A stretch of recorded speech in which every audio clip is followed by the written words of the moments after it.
കാരണം അത്ര കംഫർട്ടബിളായിട്ട് ഞാനുണ്ടായിരുന്നു.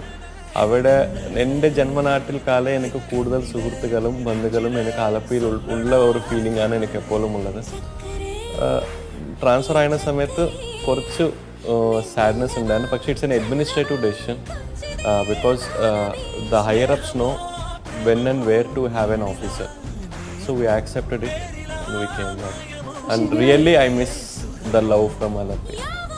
ഇതിനോട് കണക്ട് ചെയ്ത് ചോദിക്കുകയാണെങ്കിൽ ഇന്ദിരാഗാന്ധി ഒരിക്കലും പറഞ്ഞിട്ടുണ്ട്, സിവിൽ സർവൻസ് എന്ന് പറയുന്നത് they are the masters for short term solution എന്ന്. അപ്പോൾ എനിക്ക് പെട്ടെന്ന് തോന്നിയത് ഈ ചെറിയ കാലയളവിലായിരിക്കും ഒരാൾ ഒരിടത്ത് അപ്പോയിൻറ്റ് ചെയ്യപ്പെടുക. അപ്പോൾ ഒരു ലോങ് ടേം ആയിരുന്നെങ്കിൽ, എൻ്റെ നേറ്റീവാണ് ആലപ്പി ഡിസ്ട്രിക്റ്റ് എന്ന് പറയുന്നത്. അപ്പോൾ ഞാനും ഒരുപാട് വിചാരിച്ചു, സാർ ഒരു 5 വർഷം അവിടെ ഉണ്ടായിരുന്നെങ്കിൽ ടൂറിസം പ്രോജക്റ്റിനൊക്കെ ഒരുപാട് ഉണർവുണ്ടാകുമായിരുന്നല്ലോ. ഈ പറയുന്ന I am for Alleppey, children for Alleppey, we are for Alleppey ആയത് ഈ ഐ എം ഫോർ ആലപ്പി. അപ്പോൾ ഇങ്ങനെയുള്ള പ്രോജക്ട്സ് ഒക്കെ കംപ്ലീറ്റ് ചെയ്യാൻ എനിക്ക് തോന്നുന്നു ഒരു മീഡിയം